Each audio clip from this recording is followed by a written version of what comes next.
امروز یک دو سه نمونه را عرض میکنم در طول تاریخ در مورد یک نفر از علمای بنی اسرائیل که هم عالم بودن و هم اسم اعظم را میدانستن.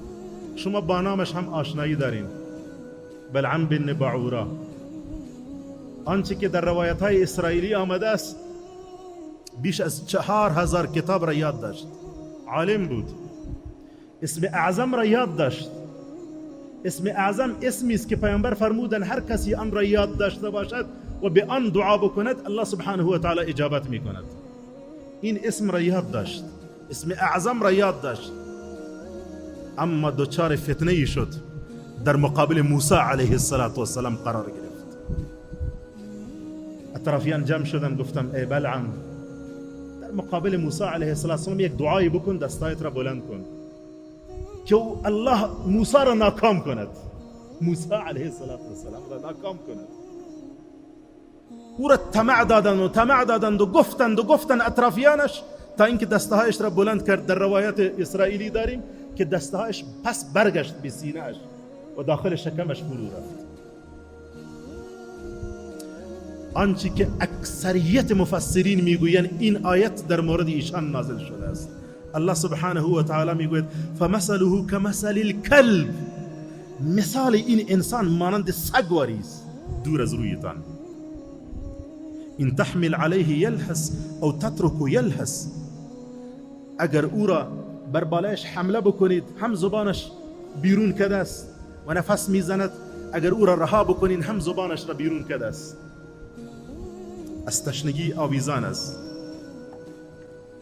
در مورد چه کسی الله میگوید فمثله کمثل الکلب، مثالش مانند سگواری است؟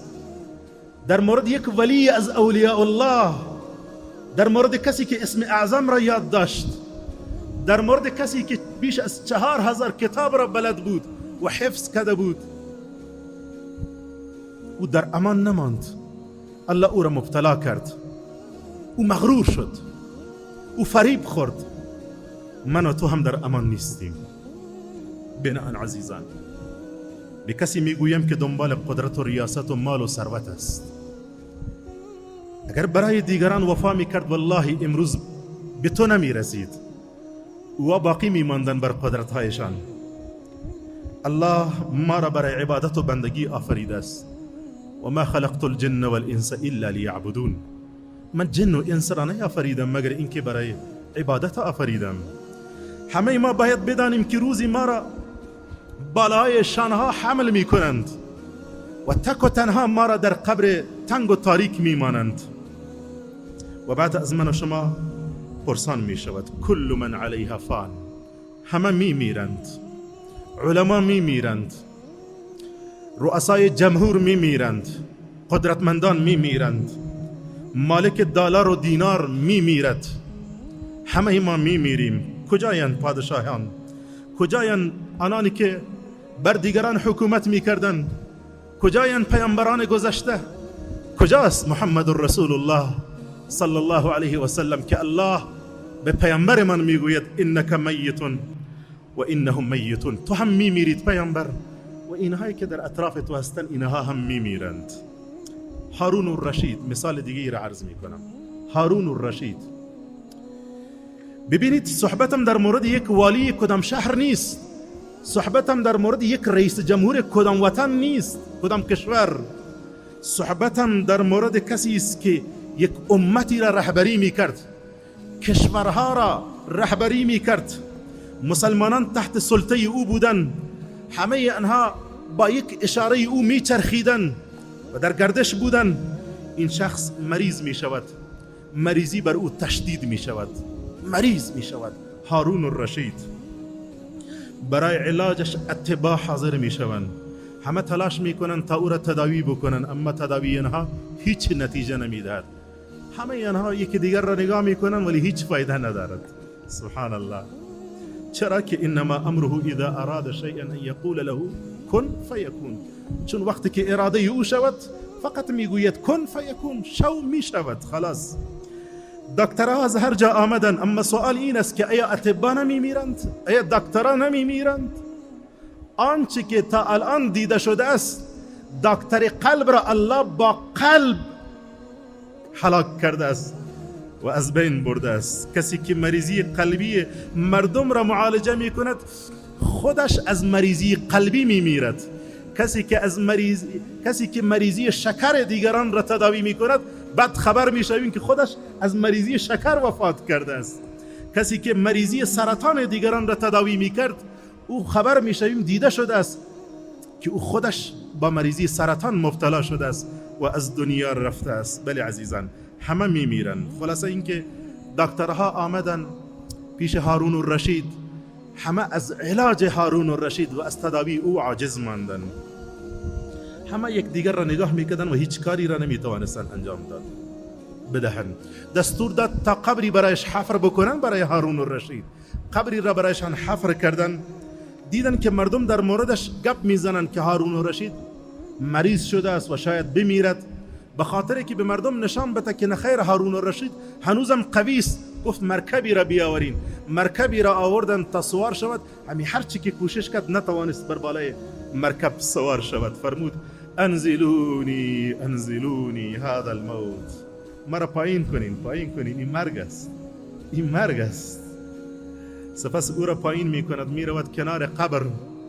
گاهی به قبر نگاه می کند، گاهی به قصرهایش و تعمیرهایش، گاهی به قبر و تاریکی و تنگی قبر نگاه می کند، بعد به اولاد و فامیلش نگاه می کند، بعد به مال و سرمایهش نگاه می کند و بعد لحظاتی شروع می کند به گریه کردن و بعد به قبر تاریکش نگاه کرد و دستایش را بلند کرد و فرمود یا من لا یزول ملکه ارحم من قد زال ملکه.